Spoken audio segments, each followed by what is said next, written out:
Hey there! So, here's the problem we're tackling today. You've created a scatter chart from data, and when you highlight a dot on the chart, you can see the values.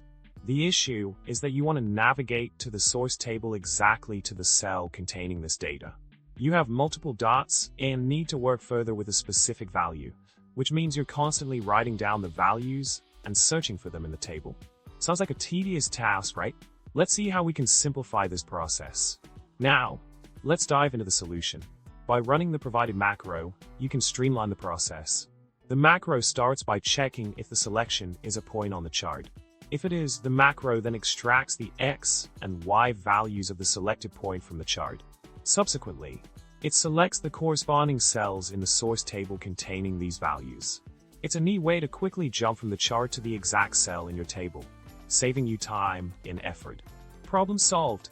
To wrap it all up, we've learned how to streamline the process of navigating from a data point on a chart to the source table cell containing that data. By running a simple macro, you can effortlessly select the cells with the X and Y values of the chart point.